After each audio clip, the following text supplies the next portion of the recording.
What is up, comic fam, and welcome to the Legion of Comics. I'm Mark, and it's Sunday night. That means this is at week's end, the spoiler-filled look back at this week in comics and so much more. But before we dive into any of that, check this out.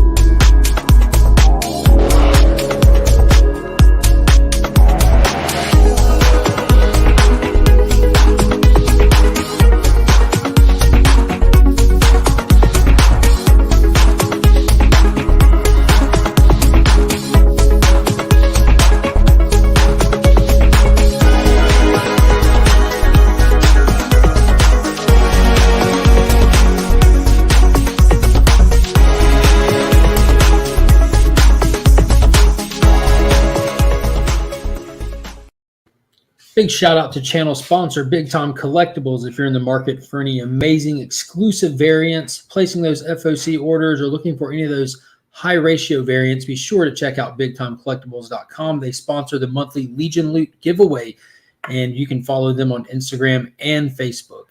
If you're looking to get any books cleaned or pressed, be sure to check out Justin Comics over on Instagram. He can take care of you for as little as $10 a book. He's got some of the fastest turnaround times, and he could submit directly to CGC and CBCS for you. Do not forget to use that promo code WeAreLegion and take advantage of the buy two, get one free special we have running right now.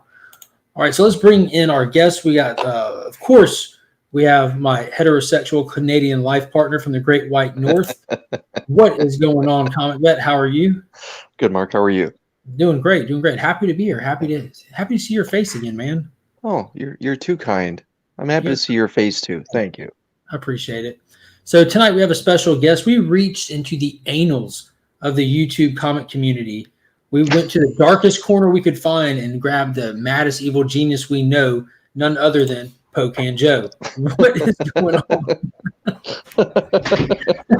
That's probably the best intro I've ever had in my life. Yeah, like, wow. How are you doing tonight, Joe? I am well, sir. Very well. Good Lord. So yeah, let's run through the chat real quick and say hey to everybody. Give people another second to jump in. We got Ruben Guzman, the White Tiger, Cool Comic Collective. He keeps changing it up. It was comics, collectibles, and cartridges, and it's White Tiger Triple C's. But we also got TM Nerdy. What is going on, Trav? Chop and Drop. How are you doing? Definitely had a great weekend. It's off this weekend. It's typically a great weekend when I'm off. Always good to get a little downtime. Jade is up in the chat. How are you doing tonight? Flo Dameron, what is going on? And I opened the package you sent me last night, Flo. Thank you so much. It will make an appearance on the channel coming up here soon, and definitely appreciated that note that you sent in there as well, man. That was really, really kind of you. We got Sam to Cover Collector. What is going on? Howdy. Hello, Mars. Wheelchair Superhero 87. What's going on, Kyle? He uploaded his first video this past week. That was awesome. Just getting to know him and his sister. We definitely appreciated that. So be sure to check him out if you haven't already. We got Robert Flash 6792. What is going on? Hey, yo, I'm here to come together like butt cheeks. That's what we do. We make it clap, don't we, Nick? So how are you doing tonight? See, Mr. DJ Links himself, hashtag butt cheeks. Appreciate you stopping in. We got Newbie Comics. Dude, what's going on, brother? How are you doing tonight? Appreciate you stopping in. I think you've got a show coming up in just a little while, if I'm not mistaken. So, yeah, I think that's pretty much everybody that's hopped in so far. If I missed you, I definitely do apologize. But, yeah. What's going on, guys? What's up, player?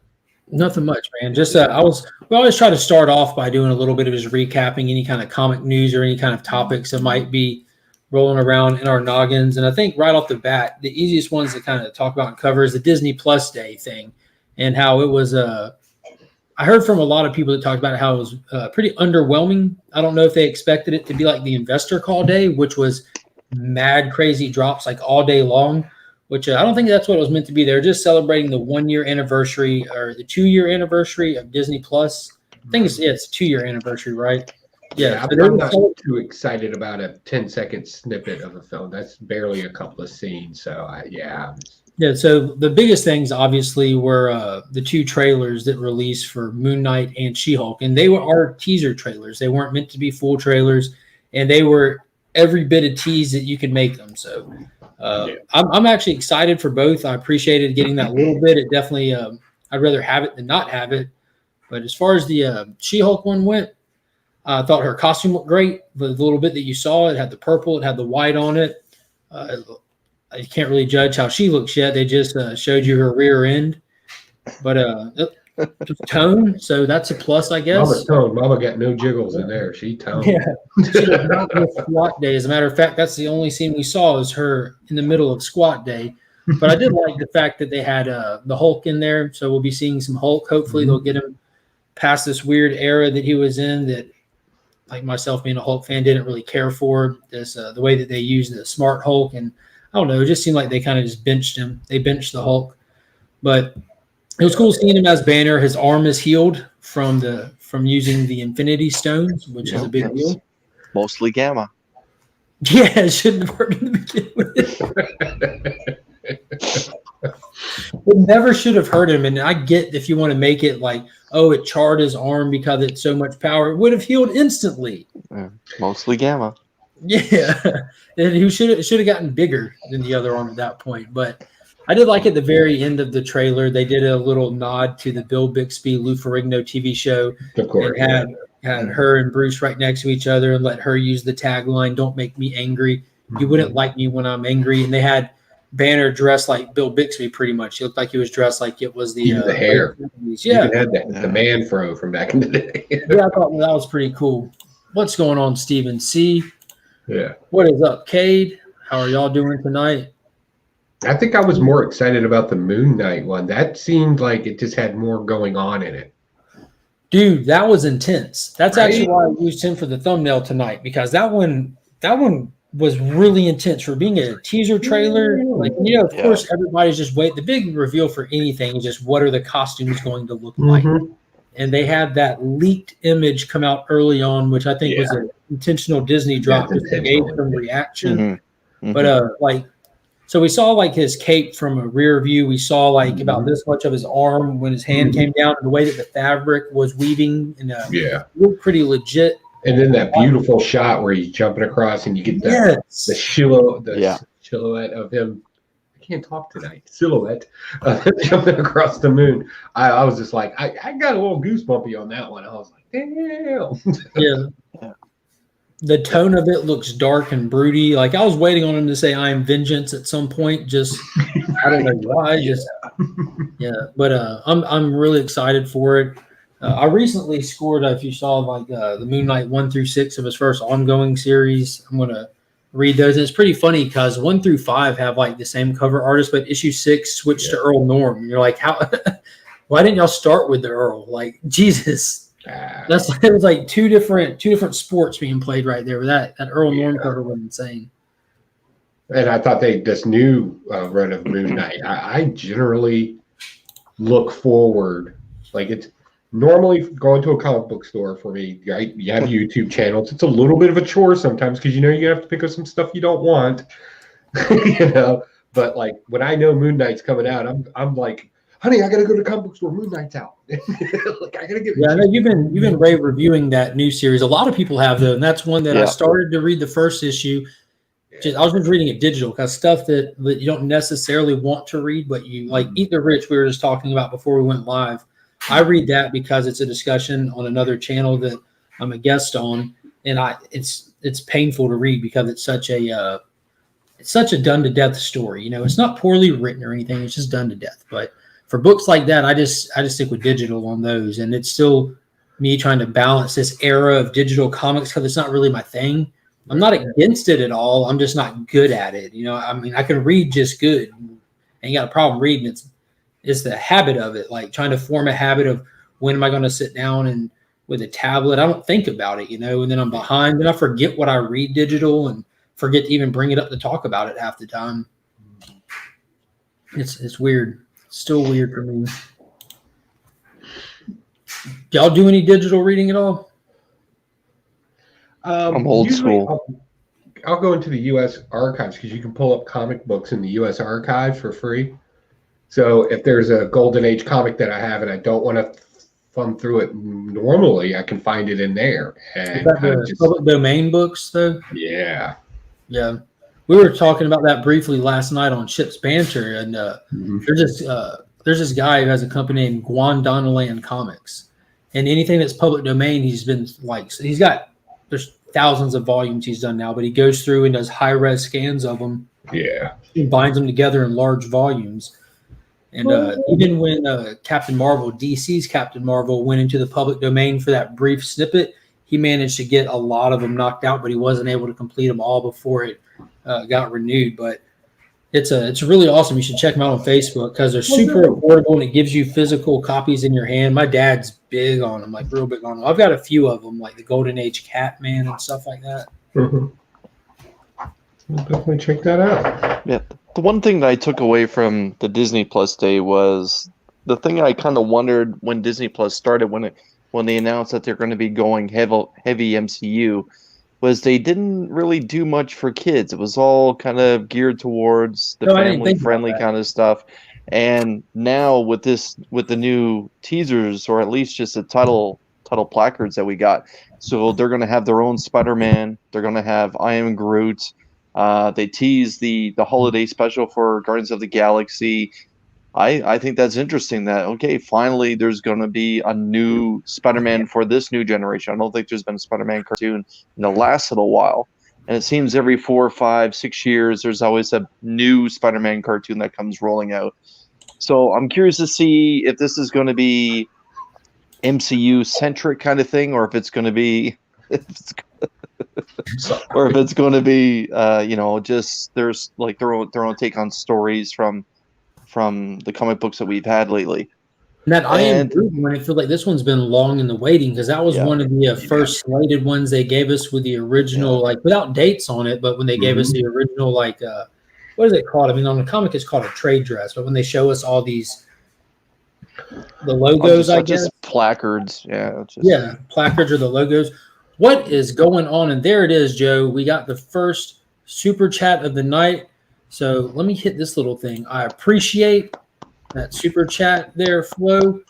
It's helping raise the funds on the channel, like we're raising the Legion of Doom out of the swamp. And those funds go to making sure that this little clubhouse stays up to date and high tech. Meanwhile, Meanwhile, at the Legion of Doom. I don't know how you got a picture of the front of my house. That's amazing. You need to work on your landscaping, man. But yeah, the Moon Knight I thought was really good. Fandom was the equivalent of the Investor Call Day, but surrounded by fun stuff. Like they make an event of it where the investor. I'm sure Disney's going to up their game. Like it's just. Oh yeah. Of course they will. But last year it was literally just information drops, just throwing it out there.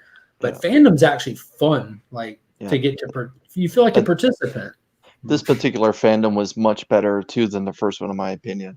Oh yeah. It was a lot more star-studded. You didn't have to go in. You didn't have to time certain things and miss certain things. The first one they tried to do like a virtual con. Like there's different rooms and different things going on, and you kind of you kind of had to pick and choose what you were going to do. There's a current Spider-Man cartoon. Yeah, that's on like the Disney Channel though. I think like it's not necessarily like backed by the money and kind of trying to be hardwired into MCU stuff. There's always this was a big one. X-Men 97, right, Chris? Was it 97? I think it's X-Men 97 is the name of the upcoming one because it's supposed to be picking up where the last one ended. Right. Yeah. Yeah. I just hope they don't do what they did with Star Wars with the Guardians of the Galaxy Christmas special. Because the Star Wars ones back in the day, you know, there's going to be some sort of like tie-in or just references, like you know, there's going to be jokes and memes about that. Oh, Joker pops out there. yeah. Oh yeah. And you'll be there to steal them. You'll see every one of them. You'll see them on Instagram. What is going on, Paul Rogers? I'm looking forward to the Moon Knight the most. I got to be honest. Like they went and got themselves a fantastic actor in Oscar Isaacs. I think he's the perfect kind of guy to play the multiple personality problem, and just it's this is the one I think I'm definitely most excited for. I just hope they don't lean in on the identity disorder too much. I hope they have I hope they have a little fun with it. Like there's a little comedy with it, because that can start getting annoying to watch. You think about that kid in school that just complained every single day. That's why you have backup characters and co-stars and supporting cast members. That's where But there's a lot of humor that can be in there. Think of somebody arguing with themselves. Like I find that shit funny when I see homeless people arguing with themselves. I don't know, man. Like we had 2 movies called Venom like that, and it didn't really work out well. I'm not saying slapstick comedy, but they were basically doing a vaudeville act by the second movie. I think it was rough. But that's what I'm kind of hoping for. If they're going to do a Spider-Man, have it kind of tied into the MCU at least. Yeah. Like to be like kind of fluff up what's already there. Kind of like like tie-in comics, where they're not necessarily mandatory, but they add to the experience if you do happen to watch them. Right. Yeah. Let's see. Beyond that, like a lot of the stuff that they did for the day was just they put Shang-Chi available to all, because that was the first big movie that they released that did not have the premiere access since the start of COVID. So you had to go out to the cinema to see it, but it hit Disney Plus. So I'm seeing a lot of people posting about it, talking about seeing it for the first time, and especially on Facebook now, because I popped into Facebook today. I was off this weekend. I don't normally get on Facebook, but I hopped over there and dropped a couple comments, poked a couple tigers, and dipped out, But it seems like nuts, bitch. In all sincerity, like when Shang-Chi first came out, it was like rave reviews across the board, few detractors. But a lot of people, this could be a side effect of hearing so much hype and then now seeing it. People like, what movie were y'all all seeing? It wasn't that good. And to be honest with you, like I'm right there with him. I enjoyed watching it. The not knowing what's coming next thing is always keeping you engaged a little more. But having seen it, having stewed on it for a while, I'm like, yeah, it was good, but it wasn't like game changing or nothing by any means. And then I went back to watch it again yesterday morning, I think, and I couldn't even finish it. I'm like, I was just it was unengaging for me. I'm like, a lot of it was kind of just, this is actually annoying for me. I would agree. It's good. It's not great. Mm-hmm. To me, it's a one and done kind of film. Yeah. I thought the third act was probably the weakest of them all. That the whole battle thing and it, his dad going out like a bitch. Like again, the Mandarin wasn't used properly in the end. We don't need to debate this. Like I think we all, it's. I hate to say it. It might be a little controversial. I thought the Eternals was better for what it was. I think I enjoyed the Eternals more, especially through it's just one watch through for me at this point with both of them. But the source material for the Eternals is light years more interesting on so many levels. Sure. So many levels. Like it's kind of hard to compare the two, to be honest with you. Like I don't even feel like it's fair, but I definitely like the Eternals more than I liked Shang-Chi. With that said, I like Shang-Chi better than I liked Black Widow. And I thought Black Widow was just... Yeah, that's fair. We've had three back-to-back mediocre Marvel movies, and I feel like they are getting a little bit better. I think for 1, 2, we you went from Endgame, which we actually were watching that here this evening. And when I say we're watching Endgame, I mean we went straight to the final 45 minutes because that's all that matters in that movie. Yeah. And I'll tell you what, I've done it countless times. I'm saying countless times. I've gone to when what's his name? Paul Rudd is looking at the birds and Jeremy Renner's getting the phone call from his wife. That's where I started every time. That's And actually then, a great scene. Yeah, and then it is. And every time, I kid you not, I still get tears in my eyes when Cap catches that hammer for the first time. Like I don't cry, but it's just emotional. And when he says Avengers Assemble, like I'm getting goosebumps just talking about it. Like it doesn't, it still delivers. So having such a high, and then getting that second Spider-Man movie that was kind of like, the movie was intended to be like an epilogue, basically. You know, it was an epilogue. So that it was a smooth taper off from like the overall stories, and then Black Widow, and then Shang-Chi. It's like they're just not on par with what they were doing before. There might be I don't want to say that there's a MCU hangover from Endgame, because they could have come out of the blocks still firing from all cylinders. I thought the second Spider-Man movie was a carbon copy of the first. Change a few things. It's a carbon copy of the first. Yeah. Switch out Iron Man, put a Mysterio. Now he's searching for a father figure. I'm tired of it. Yeah. Spider-Man doesn't need the father figure. Doesn't need it. And then we got Black Widow. There was so much hype and so much waiting for it. I don't think people handled the gender swap of the main villain the right way, and that's why a lot of people just kind of frowned on it. I don't think Disney handled it the right way. I don't think the gender swap was the problem. It was removing the personality for me. The actual problem with the character swap, and I could care less. It was the whole reasoning of why this character. It had, like, Taskmaster is a trained person. You don't plug him into the Matrix and upload skills to him. Like, that kind of defeats the rationality of the character, making him the program soldier. And I think that's what really. And then on top of, and he's a smart mouth too, right? Yeah. He's got charisma, and this Taskmaster was the X-Men Origins Deadpool. Yes. I'll let you have that one. Yes. And they hit the nail on the head. Y'all said it. I just repackaged it. They just wanted a brute-looking female with a tragic backstory, and it was like, Olga Kurylenko she's not brute-looking, and like when you take her out of that suit, she's a Bond chick. Yeah, she's an attractive lady. So they started her up and made her 6'7". And then Shang-Chi was, the first two acts were fun, good action. For me, the third act, when they went to war and the water dragon was there, and I was just kind of like, this.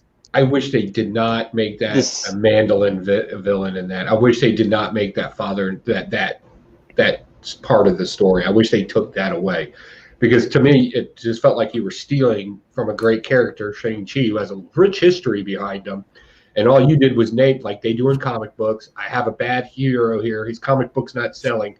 Let's put in Dr. Doom, because everybody loves Dr. Doom. Promo poster, Becker.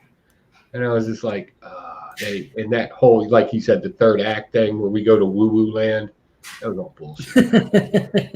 Yeah, and then again, I like the Eternals. Like I think it's very, very good. I think it's a kind of movie that they're going to reference for a long time to come. I don't think so. They all just stood around and stared at each other.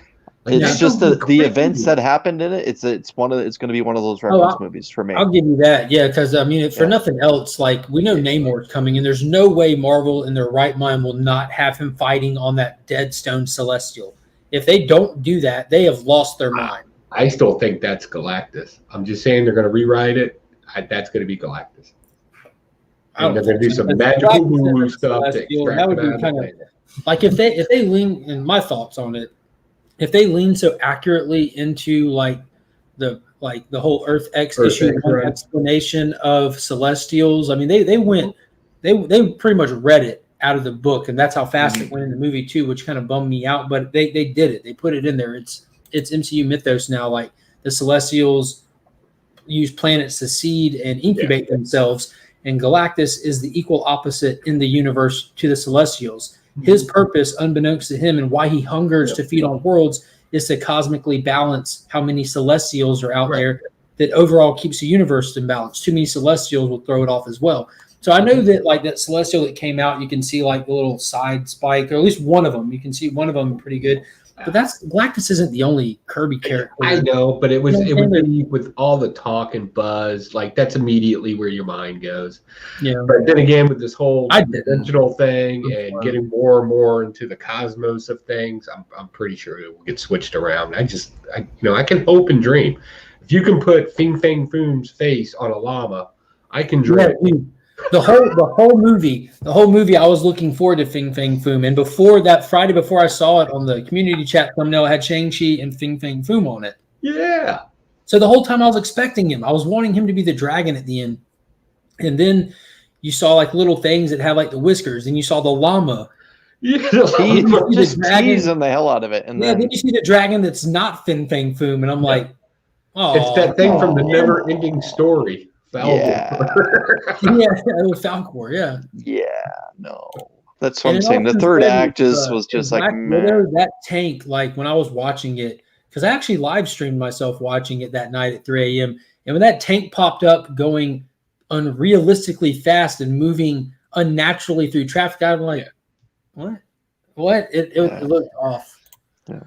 Oh, Infinity Gauntlet. Yeah, that's awesome. I have a shirt from when I was in middle school of the Infinity Gauntlet. It's just the issue 1 image, and now it's my wife's shirt because I slightly outgrew it. Boom! Congratulations, Brandon passed over the 200 sub mark. Awesome, brother. Go, boss. That wasn't Taskmaster. I don't care what anyone says. And he's like the nicest Canadian I know. Like, I'm just saying. We only know 3. It's fair. There's about 8 of us. We just kind of swap out and yeah. I would think they'd have to do introduction elements for the FF. Oh, I don't disagree. Like you're gonna like that's when you bring Galactus in, but now like you've established his purpose. Like I would highly recommend going back and reading that first issue of Earth X, because the whole format of that book that Alex Ross, I think it was Busick, if I'm not mistaken, did. Mm-hmm.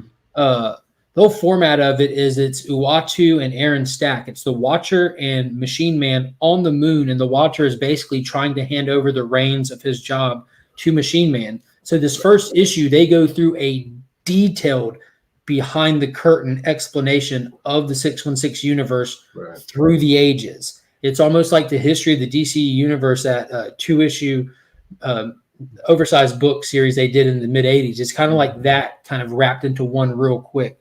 But like they've established Galactus has to be established like pretty much with the inception of the universe itself. Like he was there at the beginning kind of character. I wouldn't recommend if using Earth X as reading material before this movie, because Earth X is so good. No, just that first. That if they change something kind of weird in it, like they've done in the movie so far, where they just make these random, hey, let's make Shang-Chi's father the Mandarin, right? I really think it will just take away from the story, and you'll be let down a little bit. Yeah, I don't disagree with that. That's why I said just read that first issue. Yeah, just for everyone to kind of conceptualize. What do I get for 200 subscribers? Well, keeping in the tradition of other content creators, you get to run a giveaway and give something away to the people that subscribe to you. Yeah, you don't get anything. You get 200 subscribers. For those who watch YouTube, even the channels that are monetized, don't be fooled. Like it's not a profitable game. It pretty much costs. Change on the dollar. Well, even then, like that still doesn't cover your costs, and like most people that I follow, and myself included, that goes into stuff I buy to go back out. Like I got stacks of books over here to mail off that I'm giving away, and the monthly giveaway stuff. And but this 1,000 subscriber giveaway that I've got, I'm so late on it because I'm still putting it together. At this point, I've got numerous slabs, signed slabs, original art pieces. I've got signed art prints from artists that are donating to the channel. Like it's going to be a extravaganza. Plus, there's all kinds of other content creators that I'm affiliated with that are donating to it as well and participating. And so it's not cheap. Like I've spent a few $100s over the course of the last few months gathering stuff to do. Cause I just keep finding more stuff. I'm like, that'd be cool. That'd be cool. Mm-hmm. To touch on the Fantastic Four, like when we get the first Fantastic Four movie, and by the way, I kind of think the Fantastic Four may I'm sorry, Comic Vet. I don't mean to. I know you've been trying to Yeah. we start laughing. I know that's annoying. I apologize. That's Yeah. great. That is great. No. You were saying Fantastic Panda, it's Panda. I think the Fantastic Four may already exist as characters in the MCU. We saw the first little bit of a space team or that kind of thing in WandaVision. I kind of think that that's already there. At least some of the characters might be affiliated with that. And when the whole idea of Galactus shows up, and let's be honest, we're not getting Galactus in the first Fantastic Four movie. We may get a Herald, we may get Terex, we may get the Surfer, we may get Mephisto. Firebrand's going to show up and piss everyone off. Oh, it was Agus all along. Yeah, Who's getting her own show for whatever reason? Yeah, Firebrand was in Rise of the Silver Surfer, not as Firebrand, but yeah, I could see them introducing Nova in the Fantastic Four kind of thing, or if we don't get Nova in the next Guardians of the Galaxy movie. But yeah, Galactus isn't coming in the first Fantastic Four movie, in my opinion. I think we're going to get a Herald, and that's when everything's going to explode. In the online community. Okay, we have a Herald. We know that he exists, and it's just a question of time. Yep. don't give away anything. Those are fake followers that drop you the second you stop giving away crap. Then you're known as the giveaway channel. Just know. Yeah, I'm doing a giveaway, man. I definitely understand what you're saying. I've done them over the course of getting to where I'm at now, and you definitely get people that'll subscribe and dip. But what you also have are a lot of people that do watch and are loyal to your channel. And I can say most of the giveaways I can remember and name the people that have won them. They're still around and everything. So you definitely do get those hollow followers, but it's not for them. If they win, good on them. But if just it is what it is. Just part of doing anything, Yeah. Kate said, do a raffle. You've got an auction on your hands, not a giveaway. Yeah, I'm not trying to sell them. That sounds like a lot of work, to be honest with you. It's hard enough to give them away. Yeah. Anything else I want to touch on? Newsworthy, conversation-worthy before we dive into some of these books from this week, some of these new releases. Hey, what's y'all's favorite Looney Tune character? Real quick? Marvin the Martian. Bugs Bunny. This week it will be Wile E. Coyote because I love that. That's actually Brandon's favorite as well. I knew we had something in common. Mm-hmm. Yep. Well, he likes Roadrunner and Wile E. Coyote. You really can't have one without the other. Just wouldn't be the same. No. I was hooked on Bugs since when I first saw The Barber of Seville as a friggin' 2 or 3 year old, and the whole sing along with that. And let me cut your mop. Doop doop doop doop doop. Yeah, it's just my favorite, and I like Foghorn Leghorn too. Spanking the butt of the dog. That's just awesome. All of Not Near Mints winnings from here on out. You're going to have to take that up with him because he's definitely more than welcome to enter and win them. I appreciate people actually entering. If I go out of the way to put them on, which isn't really happening. If I put them on, it does feel good to see that people are actually participating and entering, And there's a lot of people. There's always more people that watch your videos than that take the time to comment on your videos, Like those numbers, your views never match your comments. There's always people that just watch it, myself included, especially when I'm at work. That's when I watch the most people's content. I'm not able to stop what I'm doing. And I do the same thing. When I'm out in the evil lair, I'll have somebody I know I have not missed in the last few months any of Comic Vet stuff. He gets a quick thumbs up, but I cannot go in there and type a comment because I'm usually wearing gloves or my hands are dirty or something like that. So I appreciate that, Joe. Thank you. He's not wearing clothes. How did I know? I watch all of your stuff naked, Mark. Yeah, that's the only way to watch my channel. It's true. It's true. Nothing like a male call, but when you're all butt naked. It's good stuff. Bugs is a classic. Watch Daffy the Commando. I have almost everything. I'm good. Yeah, and if you watch any of Rob's stuff and look at his background, he looks like he's in the Hall of Justice. He does. The way he did it all. It's fantastic. And always an an impressive display of books all around him. Not near mint. DM me. I have some requests. All right. So let's get into it. Well, Chris, go ahead and take off. What's one from this week that you read, you want to break down, you want to talk about that you enjoyed or disliked? Well, I'm sure it's something that collectively we've all read. So let's just get into. Yep. I really was looking forward to the idea of a Dylan Brock story. That is not the case in any way, shape, or form here. It was just okay. Like, I didn't think it was fantastic. Maybe I'm just tired of Venom. Maybe I'm not being fair. But the whole Eddie leading his version of the Beatles into space, taking on Skrulls, while he abandons his teenage son back in New York City and is picking fights in school because he feels that he has abandonment issues. Interesting stuff, but I really was looking forward to Dylan having the suit on. I think we only had 3 or 4 pages of that actually happening. Maybe 5. Yeah, I don't know. Like he was told not to bond with the symbiote for some reason, which he's right, already done. Like, again, like, I don't want to give up on Al Ewing. I certainly don't want to give up on Rom V. But I just, I kind of enjoyed the fact that this Space Force that Eddie was dealing with the other symbiotes, he named them John Paul, George, and Ringo. Like, I enjoyed that. I gotta admit, I enjoyed that. I'm a Beatlemaniac. I really enjoyed that.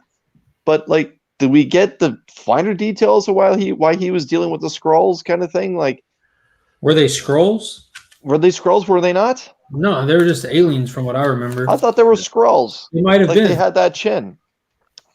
A bunch of. I think they were just a random misfit set of alien pirates. Like, they were just kind of all hodgepodge. I thought the pirates were coming because it was Skrulls. They definitely look like Skrulls. They look like Fandos in the face. They just look generic to me. Yeah.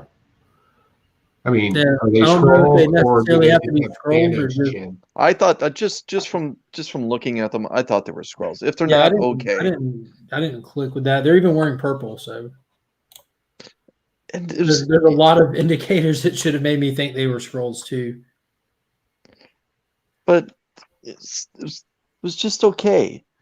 I'm sure it's going to be better than the Hulk next week, but it's just okay. Or 2 weeks. Oh, come on, man. I'm trying to stay so positive about that. Yeah. I'm trying to see if they name me. Again, I think if my memory serves, they just kept referring to them as pirates. I think they're just. I thought he was just afraid of pirates showing up if they weren't fast enough. Okay, yeah. If they're pirates, they're pirates. But again, like, we got a cameo of Kang in here. Bedlam shows up. I thought that stuff was very unique. The appearance of Kane and what we're moving into, I found that extremely fascinating. And mind you, I'm the guy that hates woo-woo, and I thought that was fascinating. I'm sorry, were you done with your review? No, keep going. I'm just going to be going in and out of the conversation. So, yeah, I found this interesting at best. I like where this is going. I like the fact that we're getting a story about the father and son, and my speculation is that's going to split at some point. Something's about to happen to Eddie Brock where he's going to get lost in time and space, right? And the goal will be for the son to reach out for a father that abandoned him to save his father. I hope that's the story, because that would be powerful, right? So I can kind of give this it's kind of boring beginning here. We get it. I like the fact that, hey, sometimes you just got to break rules. Parents set rules for children to follow, but let's be honest, as you get older, those rules are meaningless, right? So, like never speed, but my arm fell off, right? I'm an adult. I can speed now. Those kind of things. I like that. I think we're just coming to a young man that's getting maturity. I'm pretty sure I'm on point with this Eddie Brock getting lost in time and space, and we're going to deal with a future symbiote that kind of evolved to some degree, and that's the mysterious symbiote that, at least if I was a writer, that's how I would write it, because that would be big time stuff. But that's how I kind of read it, and so I'm excited about that stuff. But as a first read for a first issue, I thought it was a little lackluster. It could have explained this stuff a little better, or gave us better visualizations of it for the most part. But all in all, it was an okay issue. I wouldn't trash it or like, hey, you got to read this. It's like, oh, let's see where it goes. Yeah, I'm on the same. I'm kind of in the middle. Like I didn't keep up with Kate's stuff. I wasn't caring for the direction it was going in. It's just a personal preference for me. I just wasn't too interested. I've said it numerous times. I'm not a fan of the cosmic deity, dysfunctional, handicapped space father that they turned him into. And I think that Al Ewing and Ron V more than Al Ewing are trustable writers. Like Ron V did stellar with Immortal Hulk, but he's normally just like an on par kind of writer with a lot of the other stuff. I do really enjoy We Only Find Them When They're Dead, and know that he Al can Ewing. Al Ewing, and know that he can do some really amazing stuff, like the way that he can structure a story. I'm not too confident with the dual writer stuff. I don't know if that'll play to their strengths or if that'll be like a handicap that they're working with, the whole give and take of working as a team. And but coming out of Kate's stuff, he went so ambitious that no matter what they want to do, they still have to start where he finished. So we're not seeing what they're doing yet. So I'm definitely going to hang in there for a while and see what they actually have planned, because no matter what they want to do, they have to deconstruct what he did to a degree before they can even start on their path. So I do think that this was a decent issue when it comes to, like, it's an issue 1, but really it's just the next issue. The writers change. Like, take the numbering off the comic, because that's all it is. It's literally just the next issue since Venom 200. And that's perfectly fine. We checked in with Eddie. We checked in with Dylan right where we left off with him. And now something's happened and they're pulling Eddie away. I hope that they kind of move really quick to get away from this King in Black thing, because that's over with. Like this whole Eddie on the throne thing, that's a weird direction to go. So it almost is like they showed you what it would look like. Him flying around through space with the Beatles, like just doing little rescue operations, checking in with the symbiotes. They showed you how it works, where he can just dial into them. They literally same thing as the Green Lantern does. But they literally dialed in on every aspect of it just for a snippet, just to show us what it would look like and show us why we don't need it. Basically, it's only going to be so engaging. But I'm excited to go ahead and get away from it, and I'm really excited for the potential of what it has behind it more than anything. Like you could definitely tell that we're just with the visuals alone, where the two writers are writing individually. The very end where Eddie gets sucked into the garden where he is, you can tell that that's Ron V's stuff. Yeah. Where we get introduced to, is it Meridius? Yeah, Meridius. I'm not gonna try that again. I like how they did it too. They gave you a 2-page splash with him, a lot of talk bubbles, and then they gave you like the credits of the book. That you hit the ads at the end of the book, and then a legit after credit scene. They gave you credits, and then like 4 panels more. So it's going to be a debatable first appearance cameo thing again for the people that want to speculate on the character. And like when we have, was it Ringo that kind of got disintegrated? Was it the one that was taken was over? Him or George? Not under Eddie's control. Slaughtered the entire crew and then threatened now, Eddie. to me, like looking at the visuals just from that's Al Ewing right there. Like, just like to me, this is Immortal Hulk kind of stuff where we had to deal with the UFOs, where everything is just annihilation. And then it's interesting that you can tell the two between. Keep Eddie in space and start a second series. Son of Ed. That's pretty good. But that's what I was kind of hoping for, was just a more Dylan-centric type of story. Him dealing with the fact now that he has the symbiote. How is his day-to-day life going to handle while Eddie's off doing what Eddie does? Well, I thought essentially sitting on the throne. Symbiote. Venom's off doing his own thing all the time. Right. And he's hanging out with a talking cat. If I had to speculate on this, I think that the editor knows that they got a good book that everybody reads, and the editor's like, hey, I need our newest hotshot for MV, right?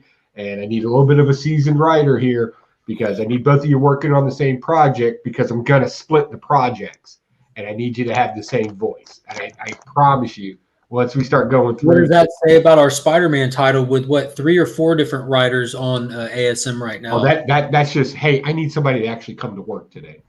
Oh, Like, I've been trying to. I haven't heard working. anybody really talking about it from like the behind-the-scenes perspective. Like the actual creator side of it. Like, why do they have such a large creative team on ASM right now? I know they're pumping it up to 3 issues a month, but why are they even doing that? they're not that good. Like, Well, they're getting into it. They're getting to 1,000. That is still a generic. Oh yeah, you flat said that. story. That's right. In my opinion, it's Spider-Man's anniversary next year. They're trying to get to 1,000. They're gonna try and pump out the volume as fast as they can to get to that, the 1,000 mark, and so they can have a massive celebration around it. They're having Peter down and out right now. Ben Riley focus story. When it's time for Peter to rise back up, get out of the coma that he's in, it'll be about time for issue 1,000. And whatever writer gets, in my opinion, gets received the most out of this, I'm kind of thinking maybe Kelly Thompson. Yeah. I think that'll be the one that you see handle it for a season kind of thing. 12 issues. Makes sense. You're right in Ignacio's opinion. Thanks. And that's all that really matters too, is Ignacio's opinion. Such a swell guy. So I did pick up. He's got a published cover. He's got a published cover, so he does bring something to the table. So I picked up a couple of these. So I'm going to make sure one goes into the monthly Legion loot box, and if it takes off like with that character in there, I thought for sure you would get the 1 in 25. Me, no, I don't do that. ratio. Is a nice cover. Who did it? Yeah. For one, I don't know, some guy.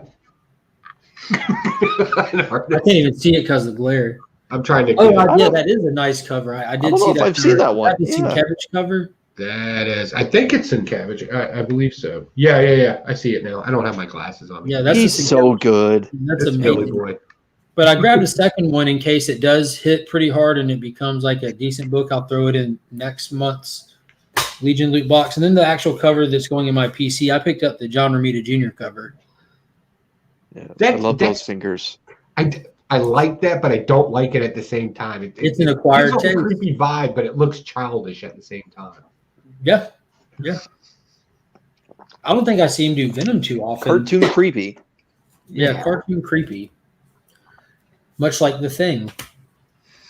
Oh well. Now, I did not pick up The Thing this week, and it was Chris's hot pick of the week, going in blind, not after the fact, and specifically the Bermejo cover. And I know that Joe picked it up as well, and Joe got the A cover. Yeah, I just got the standard cover for it. You got the glare variant. Yeah, the glare variant. I need to fix my lighting in here. Bermejo is so good. So, Joe, what did you think of this one? Because y'all might have conflicting takes on this one as well. Go ahead, Joe. I thought this was an interesting story. I did not think this was a very good comic book story. I did enjoy this. I didn't enjoy the tone of the story with the artwork in it. It came off cartoony. I like the artwork in it, but for such a depressing story, I felt that you didn't need to be as lively with the animation in it. It's like a depressed cartoon. But I do like this story because it's easy to beat. I thought this was better than the Thing's original run because those books were very two-dimensional, very direct. I'm going to punch my way out of this. However, he tries to punch his way out of this situation in here. It doesn't work out so well. He does do some engineering on the fly, though. Yeah, right. He does some MacGyvering on the fly. I did respect that. I thought this was basically just to continue down the road Joe's on. I thought it was kind of bland. For someone that grew up reading Fantastic Four monthly and reading this John Byrne's Thing, and I can agree with that. I thought it was pretty bland, and a lot of the story arcs that are in this particular one were stolen from the 80s. The whole Alicia not answering her phone and dating other guys or wanting to break up and see other people. That's been done a million times. Like for God's sake, she even started dating Johnny Storm behind the thing's back in the day. So and that stuff. Yeah, and she's not a very nice girl. And it's a little bit of a sad sack story where the Ben's trying to be the best friend that he can be to everyone in the Fantastic Four. going out and fishing in the beginning, coming home only to find out that Sue and Reed took off to what he called the USSR, and then Reed had to correct them. It's called Russia today. Like and they kind of like they really dumb him down in this. And then in one panel, like Joe, I know you can confirm this. They say, well, what kind of education do you got? Or like when he's starting to enter a dating site. What kind of education? And he cranks out like 5 masters that he has, including an engineer. Never mind that he's an astronaut on top of it all. Yeah. They really dumb him down in this, and it just I like the idea of the villain that was introduced, someone that kind of looks like Death, but it's not Death. I hope they don't. I hope they don't go down the road of like copying Kindred from. They better not do that. This better like this. The sad sack that the Amazing Spider-Man run was. It has potential, but I thought it was pretty bland. And for a character that's a part of the first family, they could have done a lot better as for a foundational issue. Hopefully it gets better from here.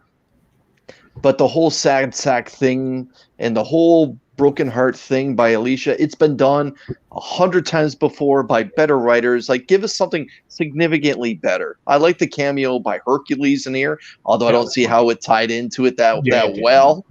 But it's without getting, this book really doesn't deserve us doing a deep dive. Like it's next book. It's just bland, and the cover is probably the best thing about this book, but it has potential because it's the Thing, and it's the first issue. That's right, the final issue. So this was Chip Zdarsky's mini series. It's a medium series. It's not a mini. It's not a maxi. It was 7 issues. It was done by Chip Zdarsky and artist Mendonico with covers by Derek Robertson, the guy who did The Boys. And man, when they say last ride, it should have been called Justice League One Hell of a Ride, because this was a fun read.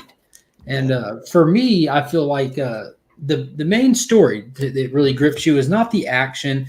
It's not this plot that drives the characters, but the characters themselves and the interactions between them. And I mean specifically the Justice League's interaction with the other League members. The story basically starts us off with a disbanded Justice League, and an event occurred that they don't let you know right offhand what happened and what really did it. But early on, they get forced back together by a series of events, which was Lobo killing the New Gods, and the Green Lantern Corps bring him in and say, we need you to protect him, transport him, and we need him on trial by the United Planets. And it turns out that Mongol was after him. The Green Lantern Corps wanted him. Cyborg Superman wanted him. The United Planets were really dirty dealing with Lobo and wanted to silence him. So they took him to a dead apocalypse, because in this future apocalypse is shut down. Darkseid is no more and gone. And long story short, he was actually you see like a flashback where he has this big battle on Oa and destroys the power battery. In the process of doing that, he got integrated into the power battery, and he was basically hosting Hal Jordan, much like Parallax, who poisoned the well back in the day and was kind of hidden inside of Hal Jordan via the power battery. That was Darkseid. So he was able to emerge in issue 6 as this Omega level Darkseid who is fueled by the willpower energy from the power battery. So this was a huge fight. This was an awesome battle.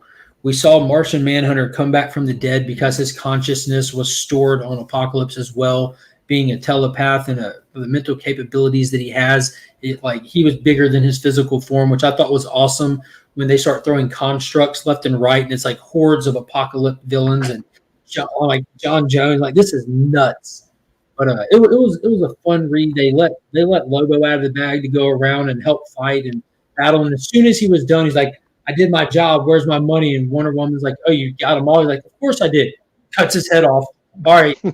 He got him back in the bag. And Lobo immediately starts cussing her out. You know how long it takes me to grow back a body? So Chip Zdarsky did fantastic. Like, he needs more credit than he gets. I mean, he gets talked about all the time, but he doesn't get the workload to reflect all the positive feedback his stuff gets. But he started doing DC stuff around the time that this started. He had a few issues or a few stories in Urban Legends and other stuff, but he really took these characters. He stayed true to their core, and he told us a new story from a new time era with them that hasn't been explored before. I absolutely loved it. Yeah, there's a lot of great moments in here. I think Chip Zdarsky handling Wonder Woman the way that he did with her here was terrific. I would like to see Chip actually handle a Wonder Woman, or handle Wonder Woman for ongoing, or at least have a mini series. The dual uppercut that Wonder Woman and Superman gave to Darkseid was incredible.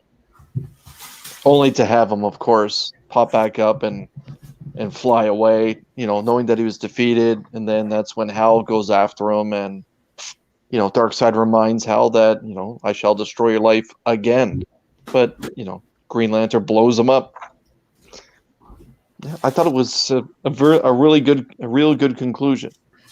A lot better than the What If Spider-Man story that we had, a few months ago that Zdarsky did. I love this, and I missed 2 issues of this. And what I liked about this is because I missed 2 issues of it, I was able to jump into the story and immediately, like it didn't take me, what's going on? Like I got it. Martian Manhunter's back. Cool. I remember when they killed him on the planet. Magical woo-woo stuff happened. He's back. Good with it. Let's roll. And jumped right into it. And I know Mark likes the interaction, but I was all about that action. Like that was awesome. That constructs being built. Hal Jordan kind of getting a little, getting back into Apocalypse's face for that bullshit that he pulled on him, possessing him. Like entered my man, didn't even give him $1. That's some bullshit, right? Like he straight up was dropping bodies in here. And I love this Apocalypse. This Apocalypse is, I don't know what they're doing with these villains now, where they're going back to a more sadistic nature and a zero, like anything, like nothing matters, complete nihilism, just it does not matter. I rule. That's all you need to know. And then the actual having to fight through that. It was just nonstop action from one kind of, and then, when things are getting a little intense or a little dry, you cut it with just a little bit of humor, a little Lobo action in there, right? And then boom, you're right back into the action again. And I'm just like, oh, this is good. This is what keeps me awake to read a comic book. Not, I want to drink coffee and talk about my feelings. Don't bash Tom King around here. I love Tom King's writing. But yeah, that literally, you just summed up Human Target #1. You didn't sum it up, but that was definitely a part of it. Drinking coffee. I didn't read it because as soon as I flipped through it, I made a rule now. I'll flip through a comic book. If I see people for 2 pages sitting at a table, drink coffee, talking, I'm not buying the comic book. I can do that. In the Human Target's defense, and this is where you might rethink that, calling this, it's Christopher Chance doing that with Lex Luthor. So think of the conversation that's being had and how much fun it probably was. Because that book, that's another $5 I got to spend. Dude, that book was a blast. This is right up your alley because the Human Target's whole shtick is he gets hired to take on the persona of someone else to take the bullet for him, then go solve the mystery. It's Lex Luthor who hired him. So this is a Luthor book. So we got another $1.99 super chat from Flo Dameron. I do want to say thank you so much for the super chats. And the Red Hood story in Urban Legend was good. That's actually the only reason why I read any of Urban Legend was just for the Jason Todd story, being a Jason Todd fan. But when I found out that Batman keeps the lollipops in his utility belt, I bailed. Yeah, I saw that too. And I was like, what? Like, I get it. Kids in shock. Give him a little sugar. Yeah. Like, I get it. But do we really need to put that in a comic book? Yes, you hit Chip right in the shtick. The coffee and like we've had Batman take care of Catwoman earlier this year, and now he's pulling lollipops out of his utility belt. You know what you never see him do, though? I wonder if he's like with Catwoman, she's like, oh, I'm not feeling good. And he was like, here's your tampon. I have in my... Like, he doesn't do that. Why would he care? Like, it makes no sense. But it's not just any tampon. It's a bat tampon. Yeah. Would you like some Midol? A tampon. You have to, as long as you put the word bat in front of it, it's in there. But Rob's got a good point. We've touched on this, Chris and Ryan and myself, but Zdarsky has the ability to be the next architect 100%. of Marvel or DC like Bendis and Johns once was. Unfortunately, the big two has a habit of not paying talent. and we're seeing the side effects of that here recently with so many people running to Substack and doing their own creative things, and having seen it work out so well for people in an era when it should not have been able to work, like when we saw the Todd Father and the Great Migration back in the early 90s. You know it happens. If you're good enough, people will show up for you. So in this day and age, when it's so easy to create and get content out there compared to how it used to be, the big two have got to do something different. And what DC did, though, is went and hired a lot of new talent that haven't earned that high pay yet. They have to prove their worth first. And they did that at the beginning of this year. And it's actually worked out for the better with that new talent. They've gotten some stellar stories. He's a good one. He just came out of nowhere and started crushing it. Yeah, Ron V is just like, I think he needs to be in charge of a lot more. But everything that he touches is 10 out of 10, man. Yeah, but I don't want to overwork that guy. Like he writes so well. I don't want him to turn into like Tom Taylor. Taylor gets a lot of assignments, and next thing you know, everything starts sounding very similar. So I'm like, in all sincerity, I haven't seen Zdarsky architect anything at all for Marvel or DC. Yeah. But he's one of those guys that everything he touches is a home run for what it's meant to be. He's done mini series for Marvel. He's done small projects for DC. He just did this for DC.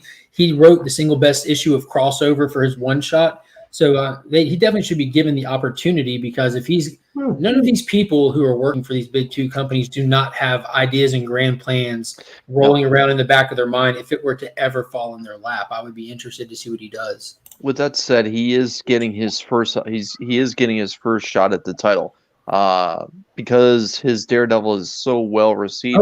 So praised. The new Marvel crossover event featuring Daredevil and the Kingpin. Kingpin is the mayor. Right. Devil's Reign is being helmed by Chip Zdarsky. So we'll see how that one plays out. I'm hoping it's better received than what the King in Black was. You know, King in Black, first couple of issues, great. And then Null ended up in the sun. So I'm hoping Devil's Reign goes a lot better than what that did. John's at his height could craft a small story that spiraled into other titles he ran. Zdarsky could do that. Next person Marvel is trying to get done is Jed MacKay. I think Marvel started to really invest in Donny Cates, and maybe I don't know if they pulled back. Like I don't know, but I don't know. There's a lot of these people that do a lot of indie stuff. They jump in and people just like hype them up for a little while, and then the hype moves on. But I agree with Jeff Johns. I think that he's still got it, but he's just not. That's not his job anymore. He still dips into the writing stuff, but he does so much more now. But whoever is it Robbie Thompson writing Suicide Squad? That person has the metal, and he's got what it takes to helm something large scale, because that's what he's doing. And we mention it all the time that the Suicide Squad is the backbone of the DC Comics continuity right now. It dips its finger in every title that's a monthly ongoing continuity-based title, and it holds it together, balances it, and still develops and moves the progression of each and every character in a meaningful way with each issue. I've not seen this quality of writing. Whether it's necessarily your style or not is a different story, but the actual quality is there. Agreed. Did you eat the rest of the orange cookies? The orange cookies? Yeah. There was only like 1.5. I'm sorry. The other cookies are still up there. John's body of work is tremendous. Zdarsky does have the potential. I agree. Now, Jed MacKay, he's another one doing great work. What is Jed doing? That name's very familiar for Marvel stuff. I can't place it though. I think he does have 1 or 2 issues of ASM coming while they're doing this 3 a month. My goodness. Why am I blanking out on this? Yeah, I don't know why either. I know I read something of him I hated, and then I read something of him that I really liked. Is he doing Moon Knight? I can't even tell you if I like or hate him. Is he doing Moon Knight? No, Black Cat. That's what he was doing. Right. Avengers Mech Strike, the Taskmaster series from this year. And that's really all I'm seeing. Yeah. Magic for Boom. Personally, I think if they leaned into Josh Williamson for DC, it would be as a help architect it. I think it would be well received. Yeah, they're giving him the keys to the castle starting next month with the Black Bat Cat. title. That's it. Yeah. Yeah. All right, what's an orange cookie? Do you know when you go to the grocery store and they have those seasonal cookies? There's like just 2 rows in a little clear clamshell case in the dairy section, and they're just like it's just a cookie and it'll just have like icing on the top. And if it's Halloween, it's orange icing. If it's 4th of July, it's white Sugar icing, cookies, red, white, and sprinkles. It's just the Halloween ones that were just sugar cookies with orange icing on top of them. Yeah, he did do Moon Knight. Yeah, Moon Knight, ASM, Black Cat, Infinity Wars. Freaking Moon Knight. All right, so one that I definitely want to pull up and talk about first. Did I do one already? I don't know. Anyways, let's talk Action Comics. Because this, after going through and reading everything this week, this remains my read of the week. And Joe got that Normandy, France, 1944 Love it. Cover right there. Love it. And he was nice enough to take it out of the bag to try to avoid the glare, but yet DC be rocking those high gloss covers like for free. Yeah. So this was awesome. Like this was really good. So going back to that comment that Pops put in there about sending Eddie off into space and letting Dylan helm his own title and call it Dylan, Son of Ed, that he was referring to what's going on in action. So this is the first issue of the War World saga. So Clark took his own band of misfits. He's created his own authority team with Manchester Black, and they've headed to War World to confront this new Mongol and try to free all these people that he has enslaved on War World. And since the inception of the current DC Omniverse, post-Death Metal, Superman's powers have been fading, and he can't get a beat on why they're fading. And they kind of address it in the 4-issue series Superman and the Authority that was a tie-in to these current books, which I thought was just a throwaway story. Turns out it wasn't. They address it in this when they get to War World. You find out that this Superman who looks like the guy you're used to seeing, all strong and nice dark head of hair and everything, that's actually been a mirage the whole time. So the Superman you saw in Grant Morrison's Authority run, where he's kind of smaller, he's looking old, that's actually how he really looks. But they've been casting a spell over him to kind of give him that machismo he has so that he can try to present himself normally and try to talk people down. But they get to War World, fights ensue and everything, but what really knocked it out of the park was when he met Mongol, this new Mongol. And what Philip Kennedy Johnson has done is so exciting. He's created Mongol as a threat again, because be honest, Mongol hasn't been a threat since the first time Superman knocked him out, because then he was He's just not cheesy. Like he's not cheesy anymore. He's actually terrifying. Sadistic. Vicious, terrifying. Like he has like this weird BDSM world he's running where there's a lot of chains and leather and people with limbs cut off and stuff. Even his right hand is vicious. Yeah, when he first addresses Superman, he's like, "You're talking to me like the Mongol that was. You need to address me as the Mongol who is." Yeah. Because what Kennedy Johnson did to create Mongol to be a formidable threat is he added this mythos where Mongol isn't just a person, it's a title. And the only way to gain that title is to usurp your father who came before you, thus creating a stronger and stronger person on the throne each time. So I thought that was genius. And I'm just cannot wait to see how this differs from Future State, because I actually spoke with Philip Kennedy Johnson myself, and he said that what we saw in Future State will be similar, but it's going to be completely different direction, and this is going to drag out for a while. Not necessarily drag out, but he's intentionally keeping Superman off Earth for an extended period of time. So he addressed this as an actual saga, which do not get done in comics enough anymore. You just get these little fear states and these little Joker wars, but an actual saga, let's go. Well, yeah. Well, we have Jonathan on Earth and his own ongoing monthly now. So why not keep Cal off Earth and let him deal with War World? They've been teasing War World for what, like 16, 18 months now? Like it's been, to me, it's been an event that's quietly been building up. And again, what is the name of the character that's Mongol's essentially his right hand? His gimp. The one without a right hand? Right. Yeah. That guy was mean too. He thought he was going. His name is Chay Til, Chidel, something like that. Yeah. Now, again, that's to me another interesting character. Introduces himself. This guy shows up and starts crap talking Superman like he's ready to fight him. Yeah. And like saying like I've wiped out my own children and my own children's children and their dung and their bones. I've dusted it all. That is fantastic writing right there. If you want to introduce fear to characters like that, that's the way you do it. That's not even Mongol himself. That's just his freaking messenger. It kind of reminded me of Monty Python's Black Knight. Yeah. Just a flesh wound. Look, and again, Superman is Superman, but I thought it was awesome the way he was introduced. No, it's not. It's on the ground. I don't see it.